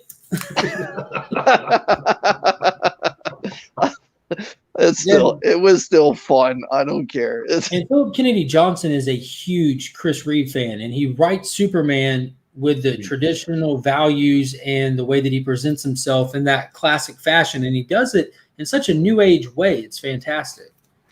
And he gives Superman his props with high intelligence. That's the one thing in the last, I would say, 20, 30 years, people seem to think that Superman is just this powerful dumbass. That is not the case at all. Superman is a highly intelligent being. Like the whole, well, Bruce Wayne is the smartest man on earth. I got bad news for you. It's Kal-El. Like, come on. No, I enjoyed this. I thought this was great. And I love the fact that they took from history in this. This is Octavius from Rome. It's kind of the whole philosophy of that. Don't let your children take over your father's crown. The way they hung the one guy out in space, right, on to make it look like it. Yeah, a lot of them. Right, with a sign on him, very clearly stating why this happened. I thought that was very, very old Rome, right? Very old dictatorship type of Rome. Go to war, kill our wheat, the whole thing. And then Mongol. This is such a great character at this point. And it's really the character that really should be fighting something that is pure character like Superman is, with all the righteousness and value of him. And then you bring in Mongol, who has to run a planet, but you may not agree with him. And I think that's where the interesting conflict is going to happen, because it's easy to call him a bad guy, right? Because your values don't match his. So therefore, he's the bad guy, right? But, who runs this planet? This whole concept of chains being used as a thing of pride, but we see them as enslavement, wow, right? You could really kind of dig into this, and you don't have to necessarily agree with any of the bad guy stuff, but, it's kind of like Thanos when we all loved him in Endgame. You're kind of making sense, Slick. Yeah, you're making really good points here. I survived the snap, so it's not that bad. Yeah, you're making some really good points. Just saying. Cheap real estate now. We're getting that character, and we're getting a Thanos that's more vicious. He makes sense. He's obviously, not a guy who's going to listen to long-winded answers, right? So I like this. I like this. It's everything I strive to be.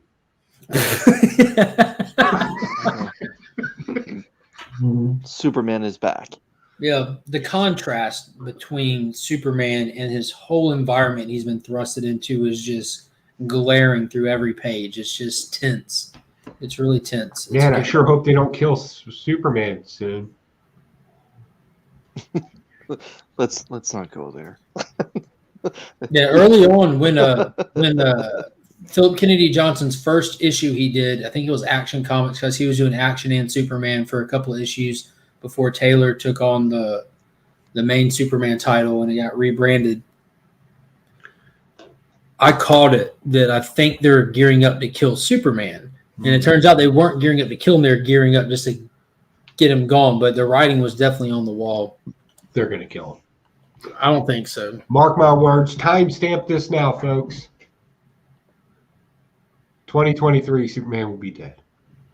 I don't know. I don't think so. Just again, just based off the conversation that I was fortunate enough to have with Philip Kennedy Johnson, I don't think that's the direction he's going. They don't need that event. I don't think. No, I don't think they they need that event.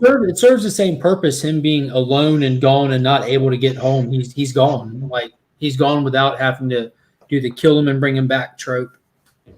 Yeah. I think he's a. I'm giving him more credit. I think he's a better writer that he doesn't have to kill him, that we get this instead. Well, Because he like, insinuated this is going to be a long time. Hey, if they kill him, maybe they can bring him back as some sort of blue energy.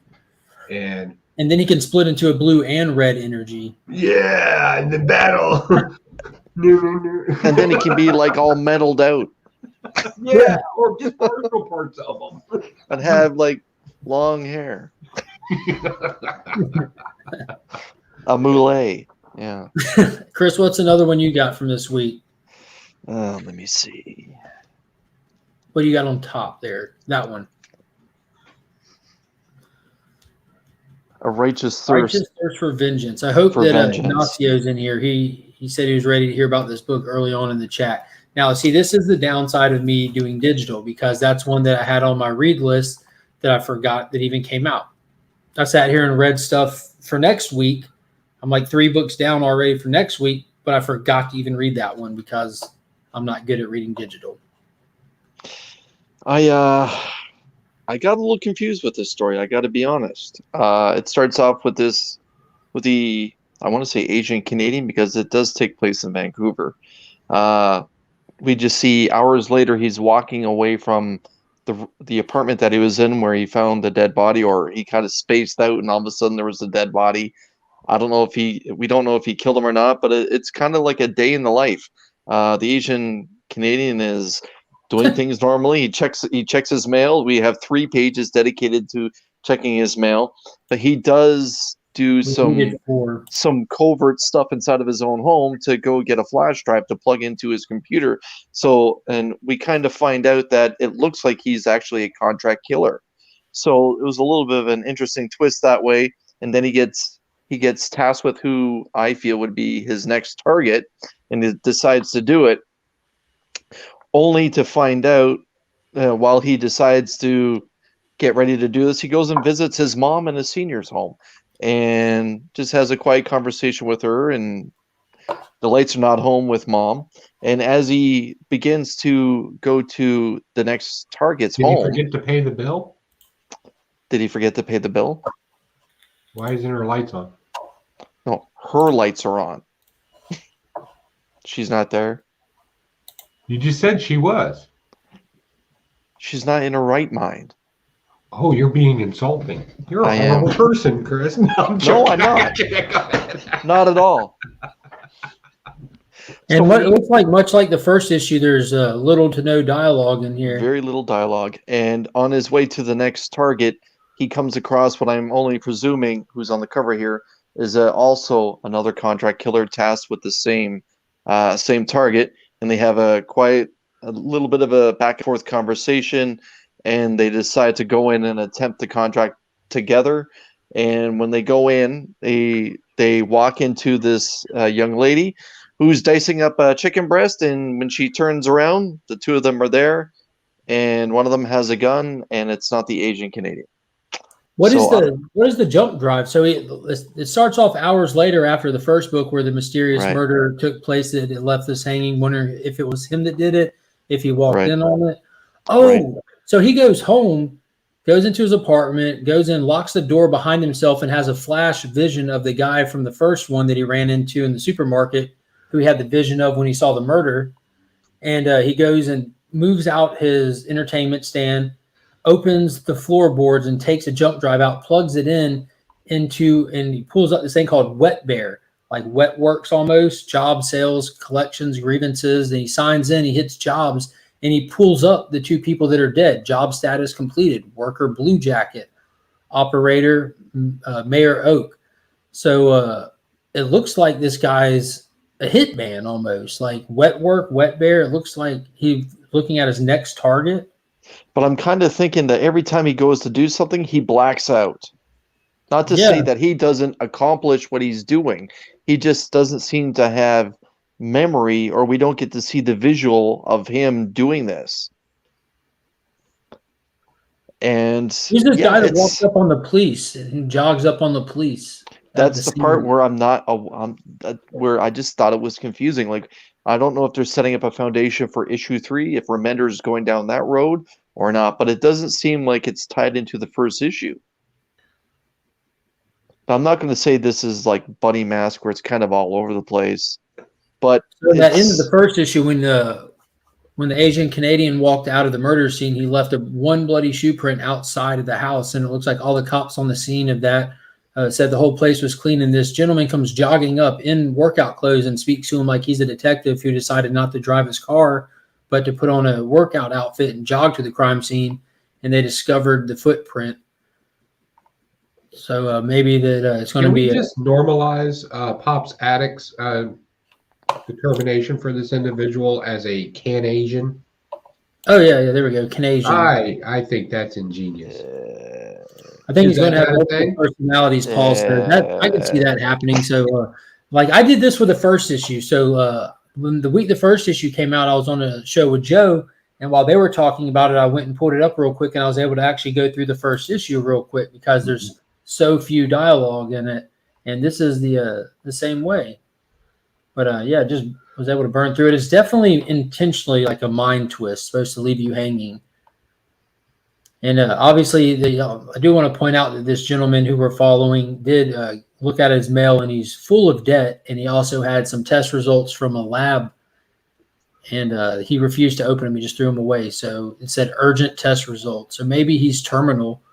He's trying to get up some money before he's gone to take care of his mom or something, because that's a little twist that his mom's in a retirement community, as the Sopranos would say, not a nursing home. But apparently there's no lights there either. It's horrible. Yeah.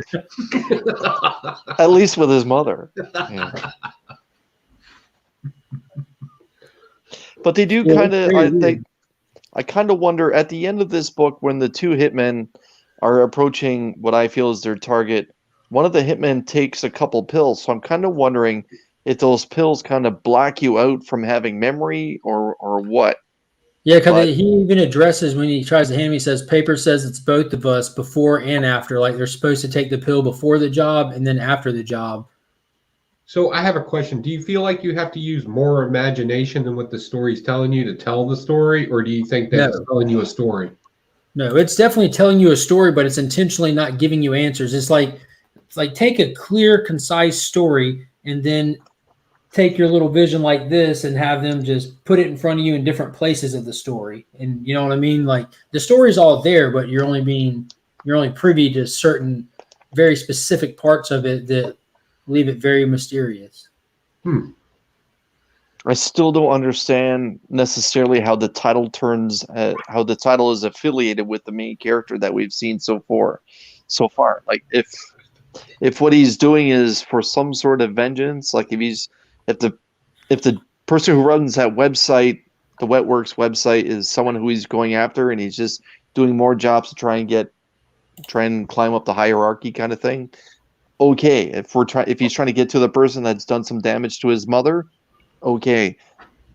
But so far, it's just a cool title that doesn't really lean into the narrative that we've read so far. That's an interesting point, Ignacio, and I just went back and looked at it now. They actually have two separate shadows. At first, it did look like they have the same one, but it looks like the light is more above the main character. So it's casting the guy who's standing next to him, and the main character shadow is directly behind him. I would share my screen, but it's can't.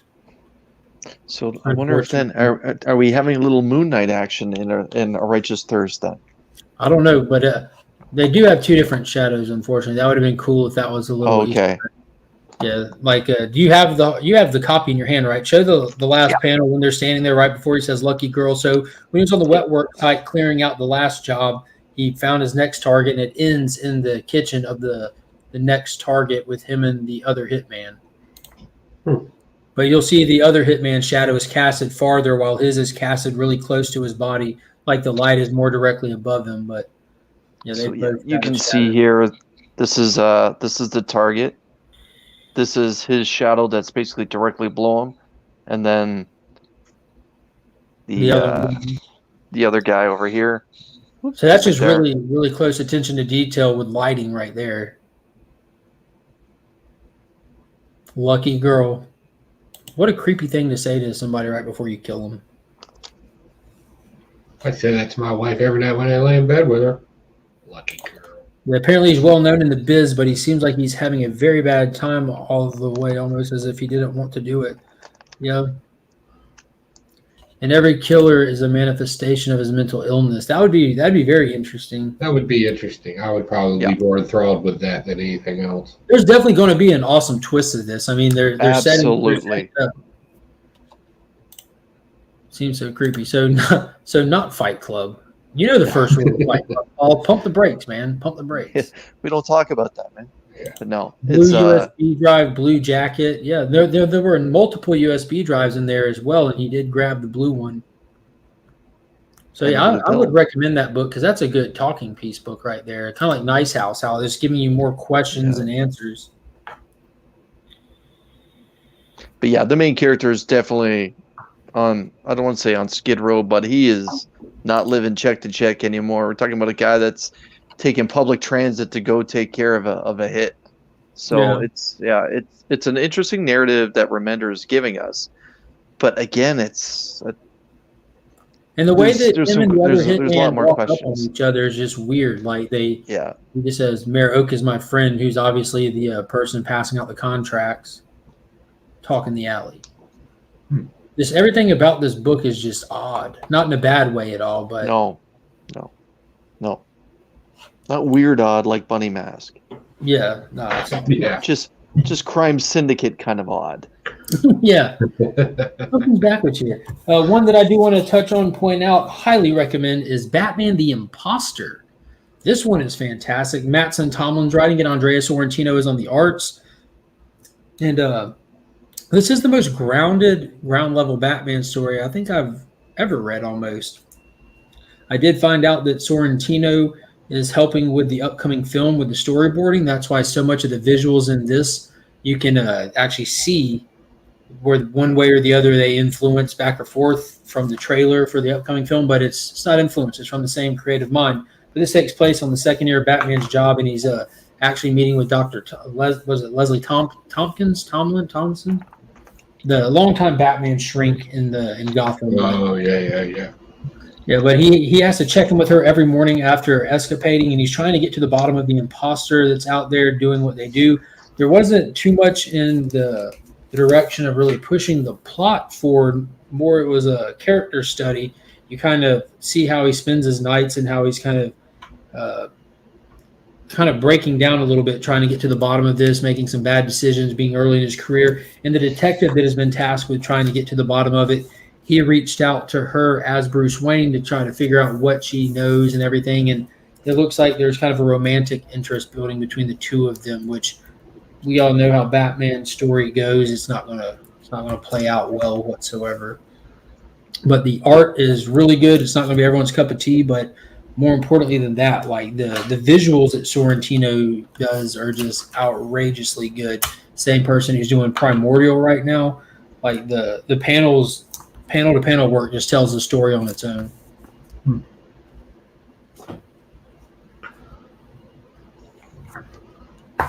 Either of y'all catch that one yet? I did not. I missed out on a lot this week. I only got one other book, actually. The Eltarian War kicked off full steam. The issues hit the fan. Long story short, it's all going crazy right now. I know there's probably not anyone else in here to read Power Rangers, so I'm not going to go heavy on it. But if you do read Power Rangers, this is the event we've been waiting on since Shattered Grid. Turn it on for you. Well, I can talk about Joker number 9. I read this, so I don't know why you thumbs up, because this was horribly written. Because I read it too. So bad. I don't know what they're trying to go with this, but this is not. Don't get confused. It's not a Joker story. It's a Lady Bane story and a cannibal family story, which I'm probably more interested in the cannibal family than I am anything else. I don't need a rage down. The Sawyers, which is conveniently the same last name that Michael Bay gave the Texas Chainsaw Massacre family in the reboots. Right, so they're kind of mimicked after that. There's a little bit of a history there that we got. I'm probably more interested in that than another genetic clone of a villain that wants to do the right thing, but it's either too emotionally stunted or just mentally stunted. Either way, something's keeping it from being these other things. I'm not particularly interested in the Joker in this one. He finally made an appearance in his own comic book, and it was like, at best. I didn't find anything outside it didn't even feel like Joker to me. You could have made it the Mad Hatter. You could have made it the Penguin. You could have made it anybody else. The Joker did not have his own voice in this. It was generic at best. And I don't care about Jim Gordon being a hero. I'm sorry. I know that's a horrible thing to say. I support police and everything else, so don't take it off the deep end. But Jim Gordon, by nature, is not supposed to be the most interesting character in the book. His whole purpose is just a literary motive to move to the story forward with information, a problem that needs to be solved. Just to facilitate Batman. Yeah, that's it. He's not a narrative push. So this is just since issue 1, this has just been hitting on me, except for when they do this little cool thing with the cannibal family, right? Then I'm like, oh, and then they're like, psych, here's Lady Bane, and it's like, oh. Psych. So yeah, that's. I'm not going to go too much off the deep end on that one, for respect of Mark's show here. Did you read it, Chris? Joker? No, I gave up on Joker. Was it after issue 5? I think 5 or 6, the first story arc. Yeah, I think I enjoyed the first story arc a little bit. It kind of had this Guy Ritchie feel, like all these different people converging on the same thing. I enjoyed that, and I think they did a good job with Gordon moving that narrative forward. Now, I think with issue 7, I was like, man, this is dumb now. Interpol, this and that. Then with issue 8, like I was ready to drop it, but then Bane, no. I'm just going to switch to my laptop. I'll be right back. But with issue 8, I don't know why I got interested. It's with issue 7, they introduced Alfred Pennyworth's daughter, the secret agent daughter. I'm like, this is going so dumb. But issue 8, I don't know what it was that hooked me again. I'm like, I didn't want to read it. It was the last book I read out of my whole pool. And I read it, and I'm like, I'm actually interested now to see this whole Lady Bane isn't exactly Lady Bane anymore. It's actually just a genetic experiment. They got stuffed in that costume just for the sake of I guess keeping its own mental stability in check. You know what I mean? But I thought that was interesting how she has like this almost programmed directive, this programmed motive. She doesn't have her own mind. She doesn't have her own thoughts. And now we're kind of seeing what her motives are, is to go kill the Joker so that she can free herself of this prime directive that's been implemented in her, and she can actually be her own person. Yeah, but she wants Jim Gordon to be like her Jiminy Cricket. Well, she wants him to help her find him. She, more than anything, she just wants him to help her find him. Like we saw in this issue, she don't really care if he lives or dies. People serve their purpose real quick with her. But I like the mad scientist kind of stuff in comics. I like it a lot. And then we get to this these evil villain 1%er mad scientist liaison. I thought that was really interesting, actually. Like, how are all these villains always pulling this stuff off? How are they dying? Like it was one of those cool things. Like, at least for me, like I enjoyed that. And then the ending was kind of pretty dynamic. It was pretty out of nowhere violent. This book kind of tries to be a little edgy with the violence and stuff, but I don't know why it's been appealing to me these last 2 issues. And there's one other thing. What I didn't think was cool is Tynion trying to flex and pretend like he has like this long-standing Batman knowledge, because it threw the story off. Because for 2 pages straight, he wanted to try to asterisk plug Batman stories from the past, and then you get to the end and you find out why he was doing it, like from the Killing Joke to forget the name of it, where Jim's son gets killed, and we find out at the end the big cliffhanger is that this current Talon, because we do know that the Court of Owls are the ones backing Jim Gordon to go do this, but this current Talon is actually looking like it's Jim's dead son. So that was a little cliffhanger there. Yeah, I'm really, and I hate it. Shouldn't say I hate, but I'm going to say I hate. It just seems like Killing Joke was great. Loved Killing Joke. I don't need to read every single thing related. Watch your mouth. I don't need to read everything related to Batman consistently referring to that book. every Batman book you pick up, there's always some. I was dead because the Joker killed me. Oh yeah, I remember memory pills. Like I get it. It was a great run, but it doesn't need to be the reference story for everything that goes on there. And I'm just like, oh, what do I owe you money? I'm here for the Pokemon. I'm here for the Pokemon. Owe you money or something? Another one that I'm just going to like a little speed review real quick. But Ablaze had issue 2 of the Sumerian People of the Black River came out, and I always kind of give the same synopsis of these books. This is the comic adaptation of the original short stories from Weird Tales of Robert E. Howard's actual books. This is the only Conan book that matters to me on the shelves. It's how Robert E. Howard intended this character to be portrayed. And he's not dumbed down. He's not watered down. He's a savage. He's a brute. He's a jack of all trades. You always see him in a different part of the world, working by himself or helping these people, those people, whatever. But this was a fun one. This was a 2-issue and done. There are either 2 or 3 issue runs. And he was tasked with helping safeguard the settlement that they're trying to move in on this different area, not overthrow other people, but the natives of where they're moving in on were very hostile toward them. And it was wicked. It was relentless. And in true Robert E. Howard fashion, don't get attached to any of the supporting cast characters.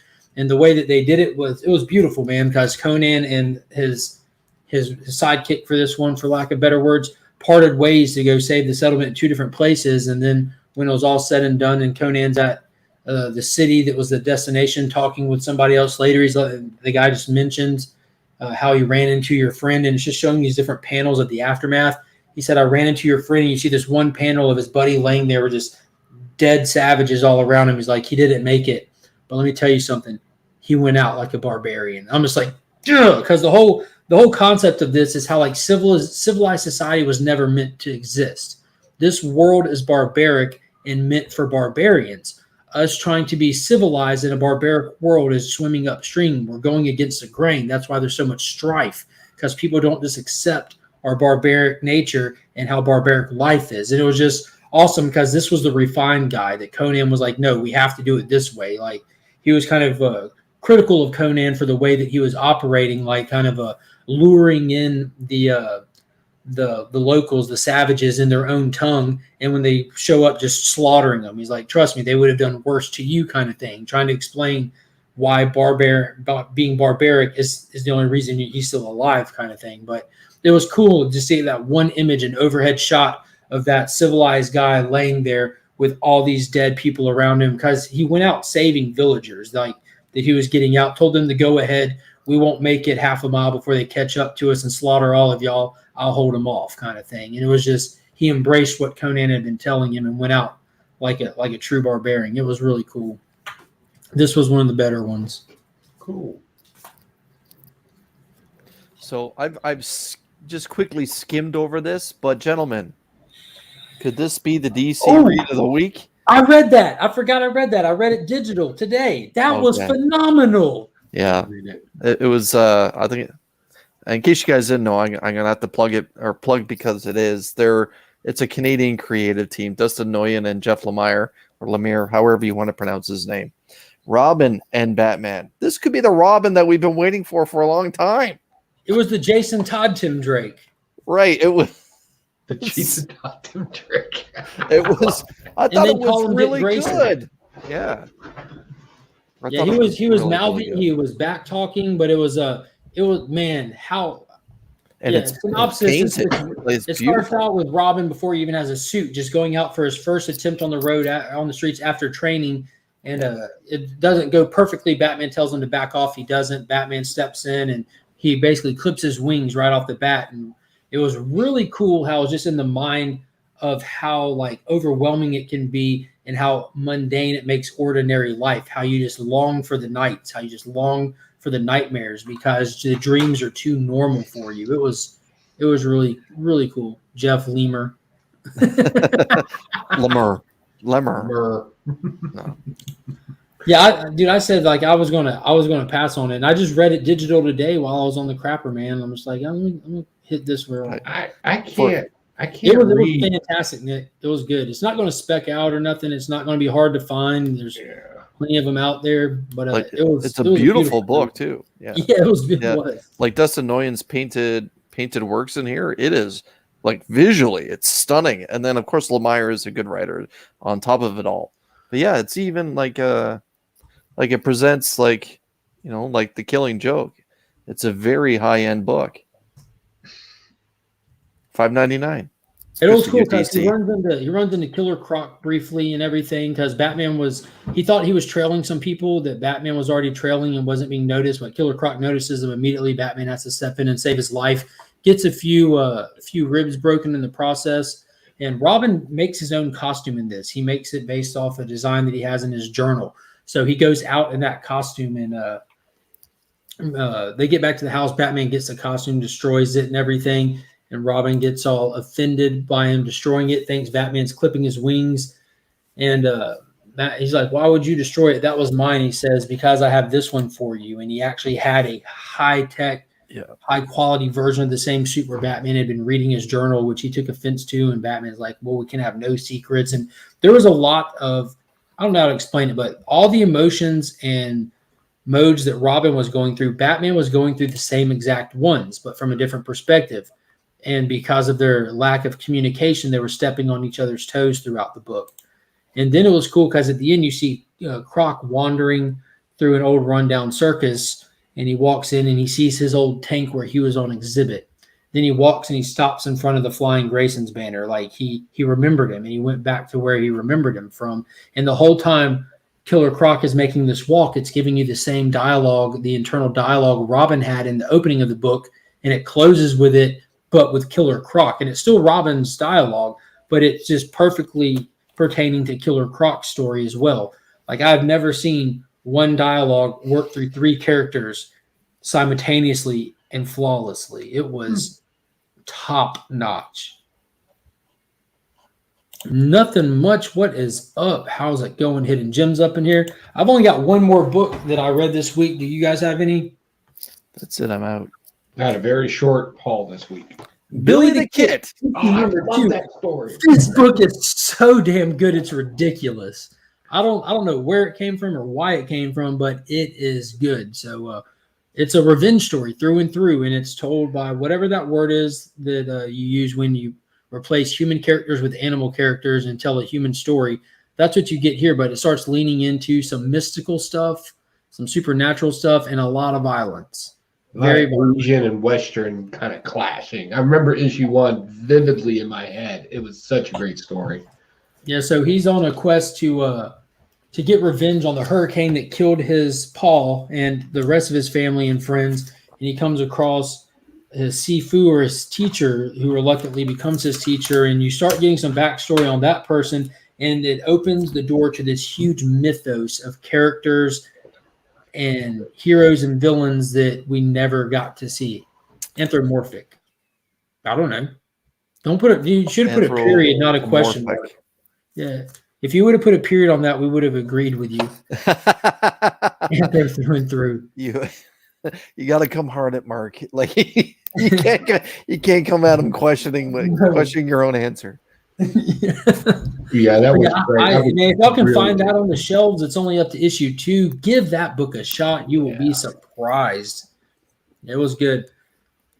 But that's all I got. All I got. All right, good night, folks.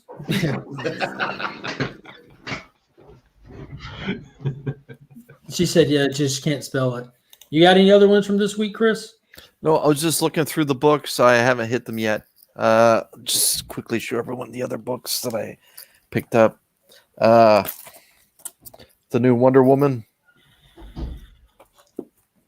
The new Miles. Or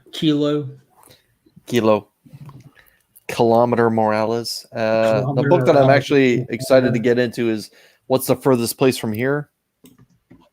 This feels like it might be a double issue, maybe 64 pages. And yeah, I think that's it. Yep.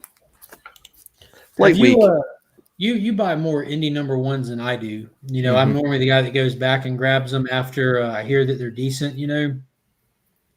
Have you noticed image number one's getting harder to find yet with their announcement that they're going to stop doing second prints, which we're still seeing second prints happening as of now.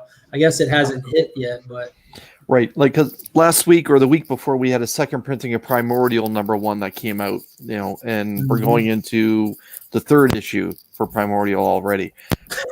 Let me tell you about Kilometers Morales. I haven't seen the trickle down effect yet, but I know it's not far. Yeah, it's going to start happening. You'll see it in the next, Yeah. probably right after the holidays. I'm wondering how many of those Yeah, people I'm that thinking- are kind of like issue one hounds, that are going to start hitting up LCSs, trying to make sure that they grab Bombing them. them out. Yeah. I'm thinking, from what I was understanding, speaking to my LCS guy, he's thinking in around Christmas, the first week of the new year. That's when you're going to notice a big difference. Yeah. So is December going to be a light month? Because isn't like traditionally around holiday months, like there's at least 1 week out of the month where like they just don't really drop hardly anything. I mean, books come out, but you don't see any. Yeah, it's nothing really hard hitting, except for maybe a couple of holiday specials, stuff like that. What's DC going always on, does Jeff? something. Jeff here donated, and if you check my IG, you can see where I posted on there. He donated a stack of awesome stuff for the 1K giveaway. Nice. They already announced the second printing for what's the furthest place from here. Yeah, and that's why I was asking about that with you guys, because I was at my LCS on Tuesday looking at furthest place from here with the shop owner, and that's what he brought up, was that they've already got second printing announced for it. So I'm wondering when it's going to take effect, or if it was just something that they pulled back on. Yeah. Yeah. I figured it was going to be 3 months out, basically. It's going to be what the next big FOC, I'm thinking. So we'll see. It could be media. It could be just, hype too, to help sell some books. Well, Once the big two hop on board, then you'll know it's real. I don't think they will. yeah, they got too many big name artists that they got to keep getting covers to so they can keep them. So, yeah. So I just dropped the link to Jeff's IG in the chat too. Be sure to check it out. He does a lot of unboxings and hauls over there. Like he scored some really, really cool stuff. BAM boxes, different kind of monthly boxes, and he picked up one of the holiday mystery boxes from BTC as well that he also put on YouTube. So yeah, be sure to give him a follow if you haven't already. But if that's it for tonight, guys, I'm good to wrap it up. If you got nothing else, I got nothing else. I definitely appreciate everybody who jumped in the chat. I want to say thank you real quick to all the channel members out there. I appreciate that membership more than you guys know. I'm excited to be able to kick it back out to y'all with those monthly Legion loot boxes. And a big thank you to Big Time Collectibles for sponsoring those. And until next time, guys, as always, I'm Mark, but we are Legion.